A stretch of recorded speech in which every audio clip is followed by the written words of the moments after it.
Yan, nandito kami sa labas dahil ang araw lumitaw. Ganito dito sa Montreal. Pag lumitaw ang araw, dali, takbo tayo doon sa labas. Nandiyan yung araw, hindi na natin alam uli yan kung kailan niya sisikat. Kahit may ginagawa ka sa bahay, lalabas ka kasi may araw. Ayan, nandito kami. Dito kami pumesto kasi doon sa unahan.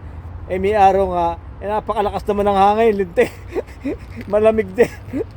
Ayan, nandito kami. Ayan, nakasandal kami din sa cyclone wire. Kasi yung cyclone wire, mainit.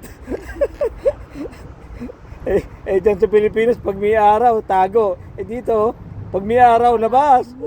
Hahanapin mo ang araw dito kung saan siya nakapwesto. Hinahanap-hanap dito ang araw tulad nung last week. Sumikat lang araw, saglit lang. Pero hindi mo rin napakinabangan. Kasi umuulan na ulan ng konti, sumikat lang sandali. Talon-talo hindi umubra sa lamig at ulan. Ngayon yan, sumikat. Pero kanina umaga, walang araw. Ngayon lang anong oras na ba? Yan, alas 6, saka pa lang siya sumikat. Maya-maya pero late na kami mag-sunset dito, mga 8:30 siguro.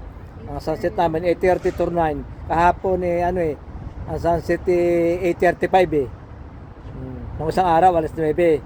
Ngayon, ewan ko kung anong oras to lulubog. Sana pinapakinabangan namin ang araw dito pagkagandan. Mo yung mga tiklupin mo dyan, umarumi mong bahay. May ginagawa talagang lumabas dali, labas tayo, may araw. Ayan, nakakatuwa. Hindi ka naman pwede mag t-shirt lang kasi napakalamig naman. Kasi pagka hindi ka nag jacket ng konti, sisipunin ka. Are, tama-tama, dumaan ang tren. Ayun. Yan, nandito kami sa Home Along the Release. Taga-release na kami ngayon. Okay. Bye-bye. Panoorin nyo nga pala yung bago kong upload nasa YouTube. Nandun punta tayo dun sa tabing baybay ng St. Lawrence River. Pinasyalan ko kasi maganda at malaguna yung mga puno, pero hindi pa tayo makakalusong sa baba. Mataas pa yung tubig. Yun ang inaabangan namin pagka bumaba na yung tubig. Yan, pupunta na kami ron. This coming June. June na nga pala. This coming pa. Kalaghatian ng June. Yan, baka makababa na tayo doon sa river.